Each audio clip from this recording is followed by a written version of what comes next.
Hey guys, what's going on? Welcome back to 21 Hunting and Fishing. And today I want to talk about something I came across in some of my internet research on something else.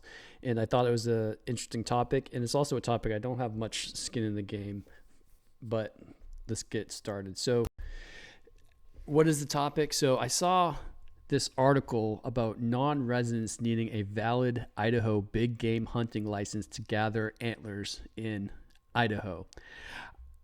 I have never really gone out to the woods to specifically look for antlers, though I have found antlers while being in the woods before in, call it late winter time frame. But I do know people that do this to the point where, in Maine you can sell moose antlers. I'm not sure if you can sell deer antlers or the legalities around that in Maine. I don't think they're probably as high in demand as moose antlers.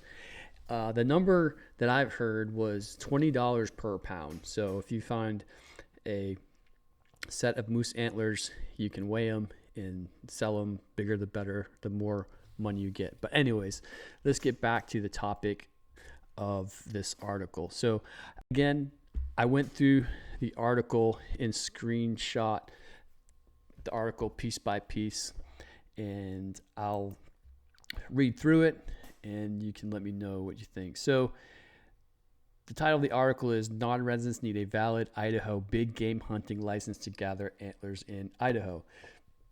This is a relatively new article. It came out Thursday, January 30th, 2025. I'm recording this on February 3rd of 2025. So let's just jump into it. So it says, this time of year, shed hunters get excited about hitting the hills looking for antlers dropped by Idaho's big game animals. However, it is important to remember that those who are not legal Idaho residents are now required to purchase a non-residence Idaho license for hunting big game in order to legally pick up antlers in Idaho. This rule went into effect last year on July 1st. So this purple highlight is not by me, and you'll see on the next slide it has that as well. But I found this kind of concept interesting. So the first thing is, well, why do you need a big game license? And I think it adds just a little bit more controversy when you say non-residents and residents. You think the law would apply unilaterally between residents and non-residents. And it's also odd to me that, so if you're a non-resident on a hike through Idaho and you see antlers and you're like, oh, that's cool, and you pick them up, I guess you technically just committed a crime, which is kind of odd. All right, let's move on. According to Idaho Code 36-508, a non-resident collecting, possessing, or transporting antlers or horns shed from deer, elk, moose, or pronghorn in this state shall be required to first procure a license entitling the non-resident to hunt big game. However, this license requirement does not apply to non-residents under 12 years of age, provided they are accompanied in the field by a non-resident who is the holder of a valid Idaho hunting license for big game or a resident. So there's always this stipulation, of course, pretty common that under a certain age folks don't need a hunting or fishing license, but if they're accompanied in the field by a non-resident, then you have to have that license. This is so you don't bring your kid along and say, as a non-resident, and try to work around that law and say, oh no, my son got this. They're blocking the loophole, essentially, is what they're doing. So here's the interesting part, and maybe a little more discussion. Why is this a new rule? The intent is to protect wintering wildlife by reducing overcrowding on the hill among shed hunters, especially during those occasions when neighboring states enact their own shed hunt closures.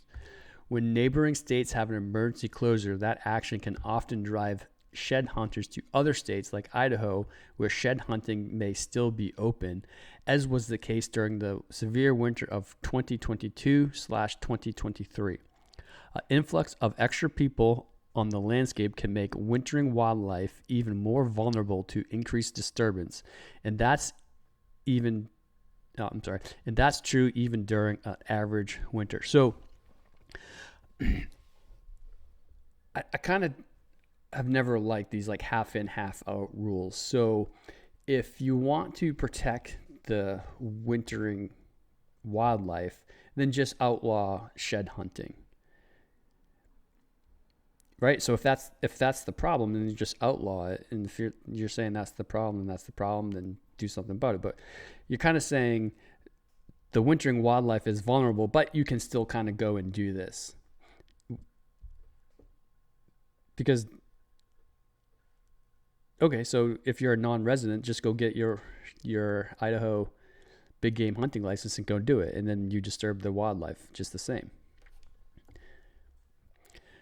Didn't Idaho recently ban shed hunting during winter and early spring? Not exactly. In 2023, the Idaho State Legislature gave the Idaho Fish and Game Commission the authority to set emergency shed hunting closures as needed.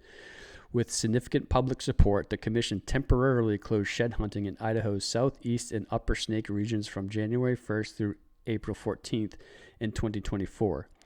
This was to help reduce stress on wintering big game and help eastern Idaho mule deer herds recover following the harsh winter of 2022/2023. However, this action did not necessarily mean that Idaho would see shed hunting closures like that every year. The commission agreed to take each year on a case-by-case basis and would address emergency closures based on input from Idaho Fish and Game and the public. For 2025, no shed hunting closure has been proposed for any part of the state because of the generally mild winter conditions Idaho is experiencing. So then it's not a problem for 2025. So why do you need to have this rule? Why regulate shed hunting when there are so many other outdoor activities happening this time of year? It is true that any human activity on the landscape that disturbs wintering big game can be an issue, especially in the late winter and spring when an animal's fat reserves are depleting. That's why Idaho Fish and Game always encourages every outdoor recreationalist to reduce wildlife disturbance by giving animals their space. However, shed hunting, by definition, is a wildlife-focused activity that can actively drive people towards vulnerable big game. It is activity Idaho Fish and Game can regulate as necessary depending on winter severity and animal bodily conditions. If you know a non-resident who's going to do this, remind them of the rule and check Idaho's Fish and Game website, social media channel for information about future antler gathering closures. So I thought this was interesting. I've never heard of anything like this. I've heard of people shed hunting. That's pretty common, but I've never heard of a state requiring a license to do so. And they're kind of saying two things. They're saying that it's a problem, so we're going to have you have a license, but it's not a problem, so there's no closure. So when it comes to this type of stuff, I think I'm more of a black and white guy. If it's a problem, then close shed hunting. If it's not a problem, then don't have this added requirement to have non-resident folks needing the license, because the big game doesn't know whether that person's a resident or not. So to me, it just seems like a bit of a money grab, to be honest with you. Now, again, I don't have much of a skin in this game on this one, but I want to know if people have comments or concerns or what have you about this. So please like and subscribe. 21 Hunting and Fishing, and I'm going to chalk this up under industry news. And remember, kill something, drag it home, and eat it. See ya.